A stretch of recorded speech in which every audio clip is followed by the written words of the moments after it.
Welcome friend in my YouTube channel that is electrical engineering with engineer Avnish Verma. तो आप लोगों का बेहद स्वागत है मेरे इस चैनल में। तो आज हम देखेंगे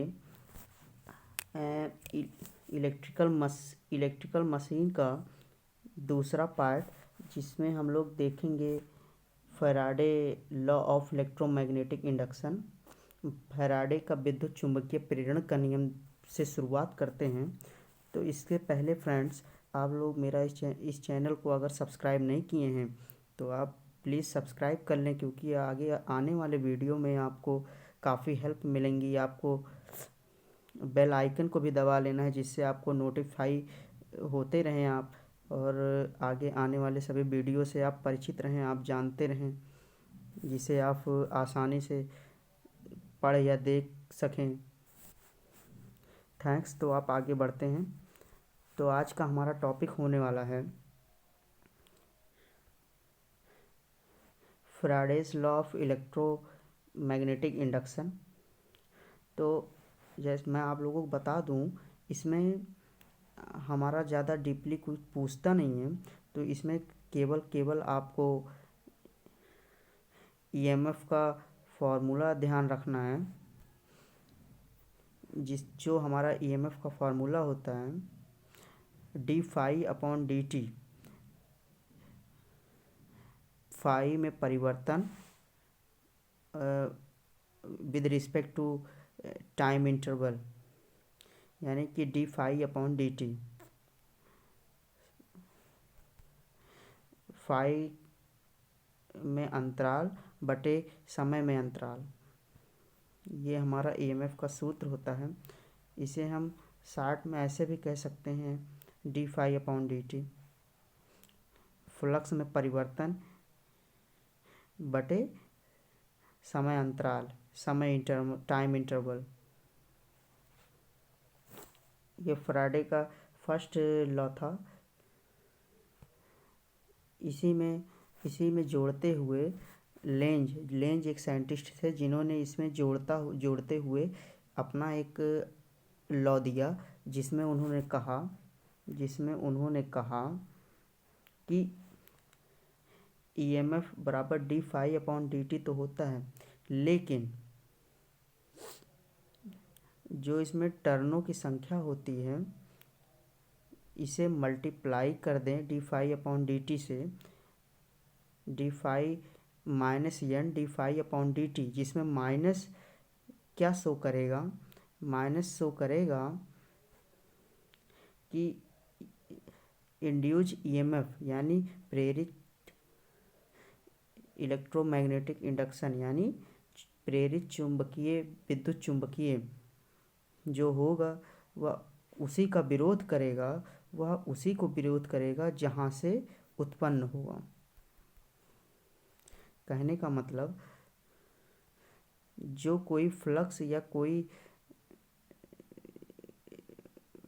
चुंबकीय प्रेरण होता है तो वह उसी का विरोध करता है जिससे वह उत्पन्न होता है। यह लेंज साहब ने दिया था। जैसा कि कभी कभी पेपर में पूछता है, एग्ज़ाम में पूछता है कि इसमें फैराडे के चुंबकीय प्रेरण नियम में,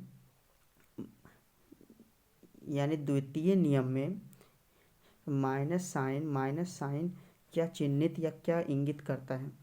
तो साफ साफ आपका जवाब होना चाहिए कि माइनस साइन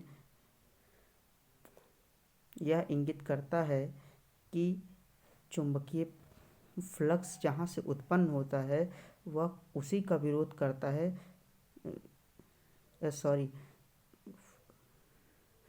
चुंबकीय प्रेरण का सिद्धांत में माइनस यह इंगित करता है कि जहाँ से वह उत्पन्न होता है वह खुद उसी का विरोध करता है। कहने का मतलब, वह चीज़ है जहाँ से उत्पन्न होता है वह उसी का विरोध करता है, इसलिए माइनस साइन को हम शो करते हैं। तो इसी सेशन को आगे बढ़ाते हुए हम देखते हैं कि जो इसमें प्रेरित विद्युत वाहक बल है, जो इसमें इंड्यूस ईएमएफ या करंट है, इसकी डायरेक्शन हम कैसे पता कर सकें। इसका जो डायरेक्शन पता करना होगा, अगर डायरेक्शन ऑफ इंड्यूस्ड ईएमएफ यह करंट, अगर प्रेरित विद्युत वाहक बल, यह धारा की दिशा ज्ञात करना होगा तो वो हम कैसे ज्ञात करेंगे। तो इसमें हम देखते हैं,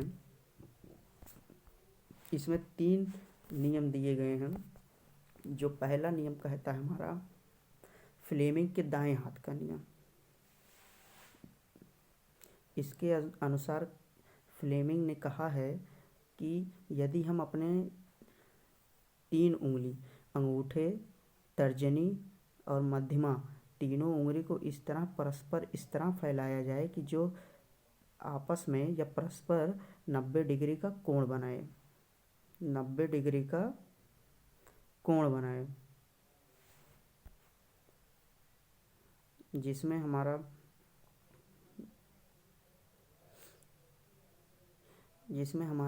जो अंगूठा होगा वह चालक की गति को दर्शाएगा, और जो हमारा तर्जनी उंगली यानी 4 फिंगर होगा वह चुंबकीय क्षेत्र या मैग्नेटिक फील्ड को दर्शाएगा, और जो हमारी दूसरी उंगली माने मध्यमा उंगली, जिसे हम अनामिका उंगली भी कहते हैं, यह इंग्लिश में हम इसे मिडिल फिंगर कहते हैं, यह हम प्रेरित धारा यह इंड्यूस्ड ईएमएफ को शो करेगा।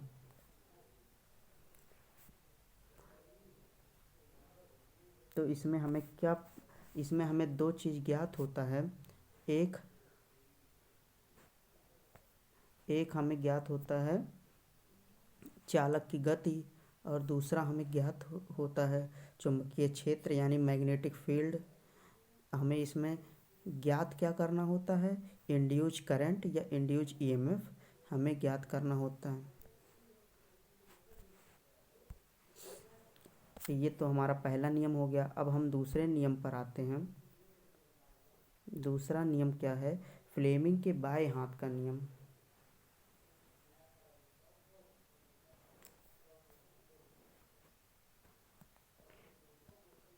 फ्लेमिंग के बाएं हाथ के नियम से भी हम ज्ञात कर सकते हैं, एकदम सेम टू सेम वही फर्स्ट नियम ही है। इसमें भी तीनों उंगली को परस्पर ऐसे फैलाया जाए, अंगूठे, तर्जनी और अनामिका उंगली को, जो आपस में परस्पर 90 डिग्री या 90 अंश का कोण बनाती हुई फैले। तो इसमें हमारा अंगूठा चालक की गति और तर्जनी उंगली चुंबकीय क्षेत्र और मिडिल फिंगर यानी मध्यमा उंगली धारा की दिशा, इसमें भी सेम ही है। अब हम तीसरे लॉ पे आते हैं, तीसरे नियम पर आते हैं कि हम किस तरह से इंड्यूस्ड ईएमएफ या करंट को ज्ञात कर सकते हैं।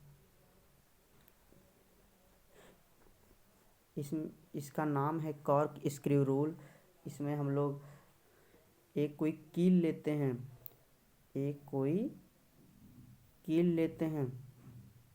इसको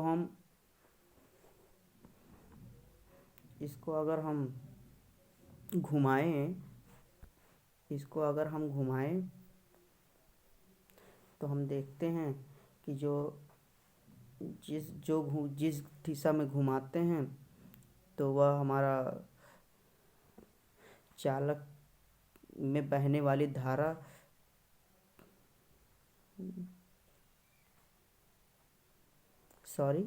इसमें जो हमारा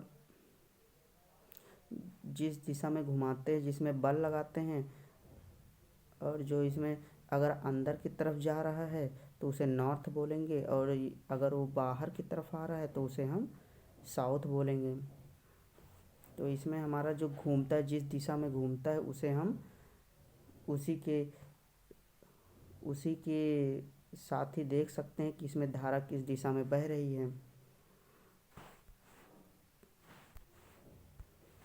तो हम आगे बढ़ते हैं। तो अपने सेशन को आगे बढ़ाते हुए हम अगला टॉपिक देखते हैं। अगला टॉपिक हमारा होने वाला है डीसी मोटर। डीसी मोटर में धारा को कैसे ज्ञात कर सकते हैं। डीसी मोटर में धारा को कैसे ज्ञात कर सकते हैं। तो इसका एक सूत्र होता है, जैसे कि आपने अभी को देखा डीसी मोटर में जो वोल्टेज का सूत्र होता है, वोल्टेज का फार्मूला होता है, वो क्या फार्मूला है, ये मोटर के लिए है, ये मोटर के लिए है, ये मोटर के लिए है। तो इसमें फार्मूला क्या होता है,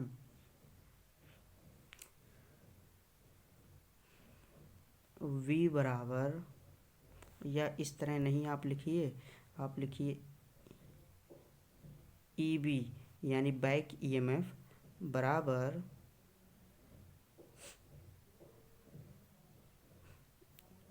V माइनस IA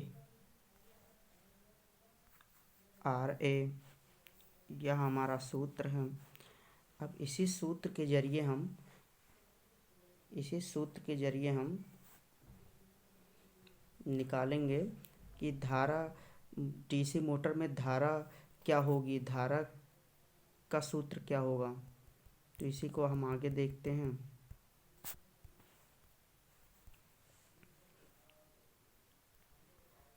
तो उसी सूत्र के को पश्चांतरित करते या ट्रांसपोज करके हम फार्मूला निकाल सकते हैं, V minus EB upon RA।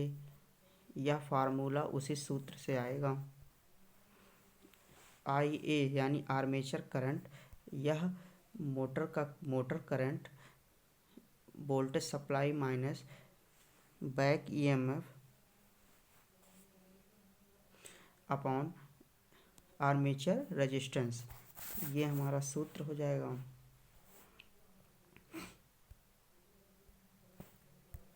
अब हम आगे देखते हैं।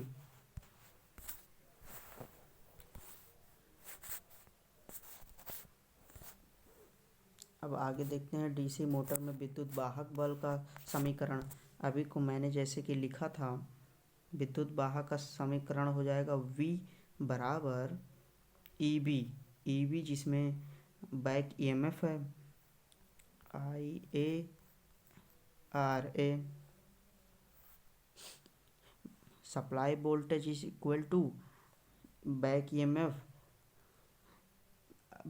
EMF को अगर हम आर्मेचर वोल्टेज में ऐड कर दें तो हमारा सप्लाई वोल्टेज निकल कर आ जाएगा। यह एक सूत्र है जो कि इक्वेशन ऑफ डीसी मोटर कहते हैं, इक्वेशन ऑफ डीसी मोटर बोलते हैं। तो उसी तरह से हम देखते हैं अपने इस सेक्शन को आगे लेते हुए कि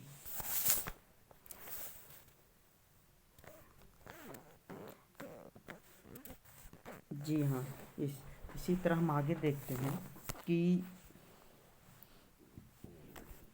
EMF का फार्मूला एक और भी होता है जिसका अधिकतर यूज होता रहता है। इसका लगभग हर कॉम्पिटिटिव एग्ज़ाम में 1 से 2 क्वेश्चन आ ही जाते हैं। तो इसका हम सीधे फार्मूला देखते हैं, क्योंकि जो इम्पोर्टेंट है हम लोग वही देख रहे हैं, ज़्यादा डीपली में जाने की आवश्यकता नहीं है। अगर आप UPPCL जैसे कि JEE का एग्ज़ाम देने जाएंगे तो उसमें आपसे ज़्यादा डीपली या ज़्यादा गहराई से या किसी ज़्यादा डेप्थ में कोई चीज़ नहीं पूछेगा। वह आपसे वही पूछेगा जो उसका एक सारांश होता है, जो उसका एक मीनिंगफुल फार्मूला या मेन फार्मूला होता है। तो वही मैं आपको उसी के लाइन पर, उसी के तर्ज पर मैं आपको इम्पोर्टेंट चीज़ें बताऊंगा। तो जैसे कि आप एक फार्मूला और देख सकते हैं, EMF इन डीसी मशीन। तो इसका क्या फार्मूला होता है, phi PN Z upon 60A, जिसमें कि अच्छा आप अगर ध्यान दें, जिसमें कि हमारा फाई क्या होता है, फाई हमारा वेबर है, फाई हमारा फ्लक्स है, जिसे हम क्या कहते हैं, फ्लक्स कहते हैं।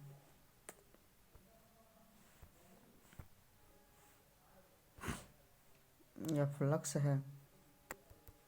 और इसमें हमारा पी क्या है, पी हमारा पोलों का संख्या है, पोलों की संख्या है, नंबर ऑफ पोल्स हैं। और एन क्या है, नंबर ऑफ कंडक्टर यानी चालकों की संख्या है, नंबर ऑफ कंडक्टर है, नंबर ऑफ कंडक्टर है। और आगे चलते हैं, इसमें जेट क्या है,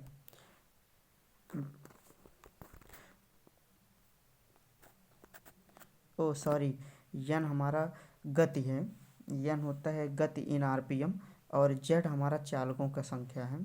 सॉरी माफ़ कीजिएगा, इसमें मैंने ध्यान नहीं दिया जल्दी में। यन हमारा चालकों की गति है, और जेड हमारा चालकों का संख्या है। और ए हमारा समांतर पदों का संख्या है, number of parallel path, number of parallel path. समझ रहे हैं।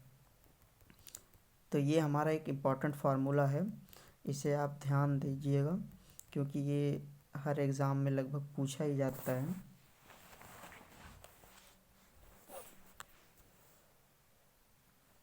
तो हम अपने सेशन को आगे बढ़ाते हैं, कुछ और इम्पोर्टेंट चीज़ देखते हैं जो हमारे एग्ज़ाम में आ सकता है, जो हमारे एग्ज़ाम में पूछे जाते हैं अक्सर।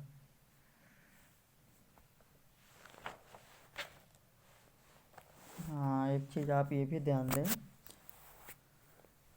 कभी कभी एग्ज़ाम में ये भी पूछता है कि आप ध्यान से सुनिएगा, डीसी मशीनों में विद्युत यांत्रिक ऊर्जा रूपांतरण की परिघटना का वर्णन कीजिए। क्या कह रहा है क्वेश्चन, डीसी मशीनों में वैद्युत यांत्रिक ऊर्जा रूपांतरण की परिघटना का वर्णन कीजिए। इसका कहने का मतलब है, डीसी मशीन में वैद्युत यांत्रिक ऊर्जा किस तरह से एक दूसरे में रूपांतरित होते हैं, उसका आप वर्णन सहित बताइए। तो आप क्या कहेंगे, तो जैसे कि हम जानते हैं, डीसी मशीन हमारे दो भाग होते हैं, एक जनरेटर एक मोटर। अगर आप जनरेटर को देखते हैं, जनरेटर में देखते हैं, तो जनरेटर में क्या होता है, इसमें हम मैकेनिकल इनपुट में हम क्या देते हैं, मैकेनिकल एनर्जी देते हैं, मैकेनिकल एनर्जी देते हैं इनपुट में। और हमारा आउटपुट क्या निकल कर आता है, इलेक्ट्रिकल एनर्जी आता है, इलेक्ट्रिकल एनर्जी आता है। ये तो हमने बात की जनरेटर का। अभी हम डीसी मोटर का देखते हैं। डीसी मोटर में क्या होता है, डीसी मोटर में क्या होता है, इनपुट में हम क्या देते हैं,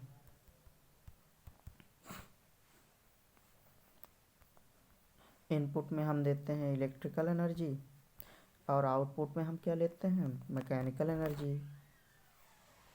इसका पूछने का मेन यही मकसद है कि इसमें रूपांतरण कैसे होता है डीसी मशीन में।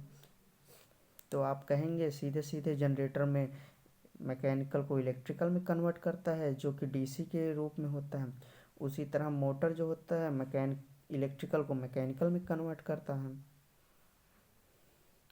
तो हमारा ये सेशन यहीं ख़त्म होता है, जो कि जिसमें हमने कवर किया दो पार्ट, और दोनों पार्ट हमारा इलेक्ट्रिकल मशीन में जो भी इम्पोर्टेंट चीज़ें पूछी जाती हैं यूपी पीसीएल के रूप में, या किसी और कॉम्पिटिटिव एग्ज़ाम में, या आपके पॉलिटेक्निक डिप्लोमा में पूछे जाते हैं, तो मैंने इसमें केवल इम्पोर्टेंट चीज़ें ही कवर कराई हैं। तो आप इसे ध्यान से देखें और आप अपने ग्राफ को ऊपर उठाएं। Thank you. आप अगर आपको यह मेरा वीडियो अच्छा लगा हो तो आप सब्सक्राइब और लाइक करें, बेल आइकन को ज़रूर दबाइए, क्योंकि मेरे आने वाले अगले सभी वीडियो का आपको नोटिफिकेशन मिलता रहे। Thank you.